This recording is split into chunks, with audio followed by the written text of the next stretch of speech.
మంచి కథలు. చీకటి కమ్ముకున్న రాత్రి. అడవుల మధ్య ఒంటరిగా ఉన్న మౌనగూడెం గ్రామం. గడియారం 7 గంటలు. గాలిసద్దు తప్ప ఇంకేమీ లేదు. ఆ ఊరి చివర్లో రచ్చబండమీద ఒక ముసలమ్మ భయంగా కూర్చుంది. ఆమె పేరు లక్ష్మమ్మ. ఓ దేవుడా, దారితప్పి ఎక్కడికో వచ్చానే. ఈ ఊళ్ళో మనుషులుంటారా లేదా దయ్యాలేనా? అమ్మో, ఎవరది? ఎవరైనా ఉన్నారా? ఆ చీకట్లోనించి ఒక గంభీరమైన స్వరం వినిపించింది. ఎవరమ్మా నువ్వు? ఈ రాత్రివేళ ఎందుకింతగా భయపడుతున్నావు? అయ్యో, దెయ్యం!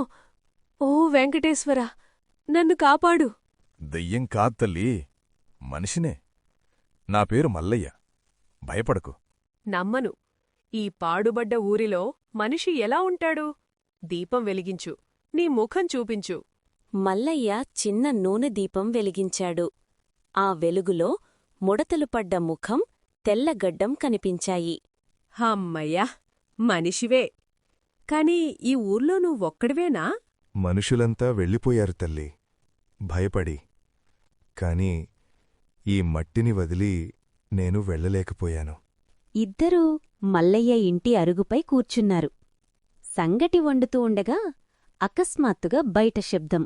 అదిగో మళ్ళీ శబ్దం. మల్లయ్యా, దయ్యాలే కదా? భయపడకు తల్లి, నేను చూస్తాను.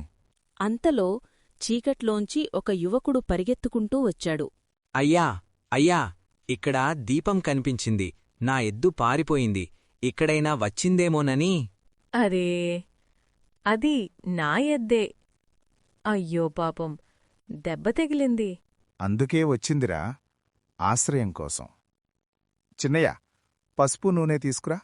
అయ్యా, ఈ ఊర్లో మీరొక్కడే ఉంటారని అందరూ అంటారు.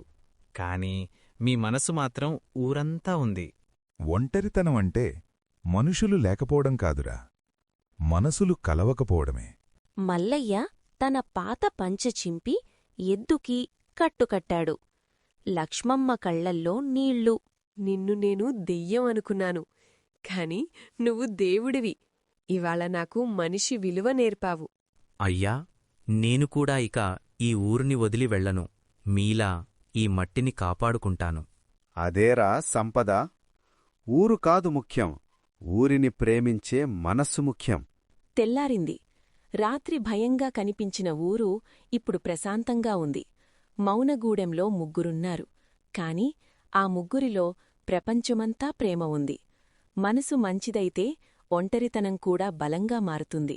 భయం మనసులోనే ఉంటుంది. ధైర్యం మనిషిని వెలిగిస్తుంది.